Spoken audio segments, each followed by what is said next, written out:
Hi, my name is Carrie Valencia, and I'm a dual language teacher with Montgomery County Public Schools in Maryland. I facilitate instruction in Spanish, and I teach all content in kindergarten in Spanish. And I'm also a faculty instructor with Moreland University and teach now Graduate School of Education. And I teach a multilingual learners master's course as well as a teacher certification program. And in my work as faculty instructor, I teach all content online with candidates all over the world. So today I'm going to give you some tips for teaching online in the language classroom. Most teachers in the United States and frankly all over the world are now familiar with some form of online teaching when we had to embark on online teaching during the pandemic this past spring. Really what that was considered crisis teaching. And now many districts are looking towards well-planned distance learning online teaching that is way different from crisis teaching. So there are a few things to think about before you build your lessons.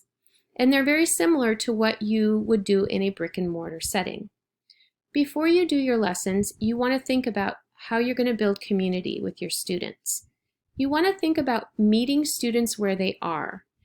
And there's a lot of talk about how students have become behind or we are getting further away from meeting needs of the students in their academic areas. But we want to get away from that way of thinking when we go back to school in the fall, because really we're going to need to meet each student where they are and build them up from there. So try to get out of your mind the thought of kids that are coming in and having lost instruction. Everybody's in the same boat.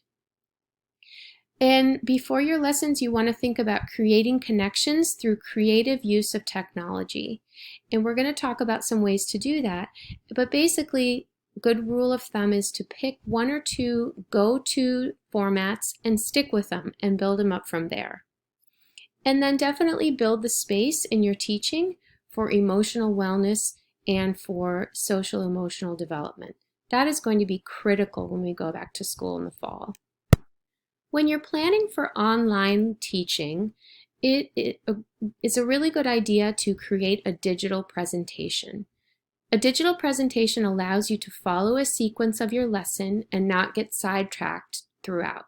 It helps keep you on task and keep the students engaged. Beware of busy slides and keep it simple and engaging. There's a lot of research around the high distractibility of having too many things on the wall in our classrooms, and the same goes with our digital presentations. Too much can be too much of a good thing.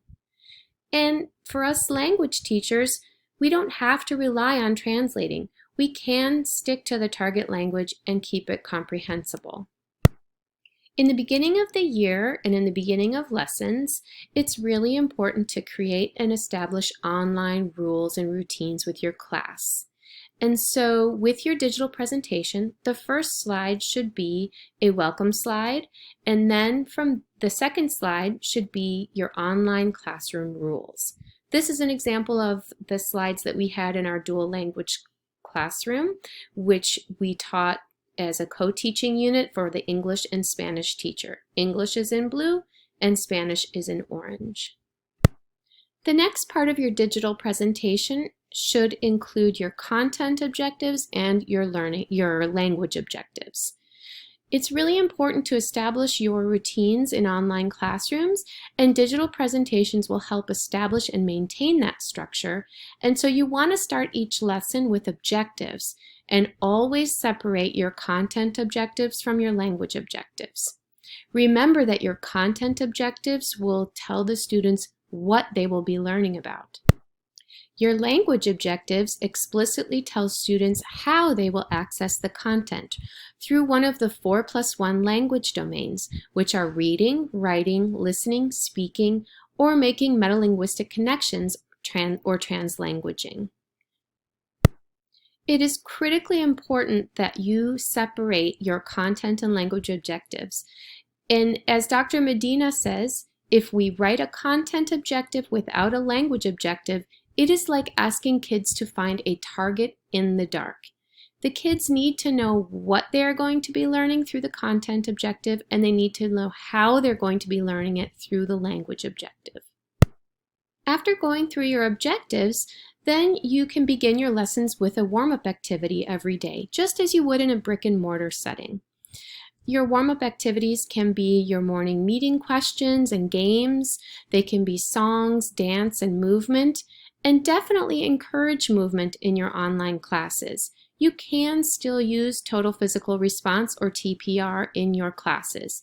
And calendar routines in the younger grades are also a great way to incorporate some warm-up activities and get everybody engaged and motivated for the lesson.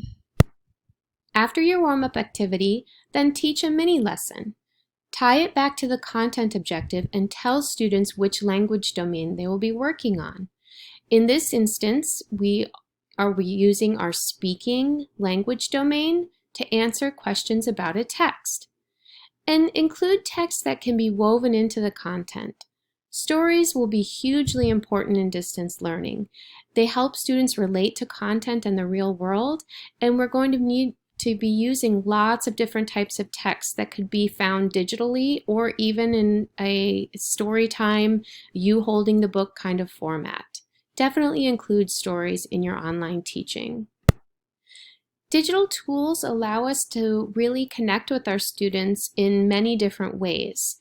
You can use breakout rooms, digital whiteboards, digital cameras, the chat boxes, and encourage participation in that way.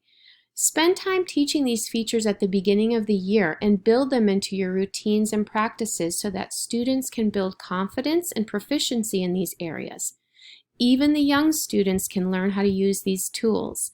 And also teach them how to use platforms like Google Classroom and Flipgrid, Seesaw, etc. for asynchronous work. And you can also create schedules for one-on-one check-ins and small group work, and that's another wonderful way to be able to work in smaller settings with students and build connections and have some wonderful interactions with your students. Don't forget to include writing activities. Both whole group interactive writing and independent writing are really important aspects of online teaching. And it can be a great way to build the home to school connection.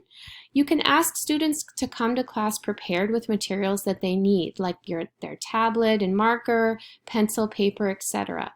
And use project-based learning as a way for students to complete their work at home. Now let's talk for a minute about assessments. You can still assess students formatively and observationally in an online classroom. One way to do that is by creating rubrics and checklists for formative data. So as you're listening for understanding, you can check off the list and take anecdotal notes that you can use to inform your instruction. Use project-based learning activities, your writing activities, and recording programs like Seesaw and Flipgrid can also assess students' work very well. I hope that you found these tips to be helpful and that they give you some useful advice for online teaching in a language class. As instructional leader Angela Watson of the 40-Hour Teacher Workweek says, it's not going to be easy, but it's going to be worth it. And you've got this year.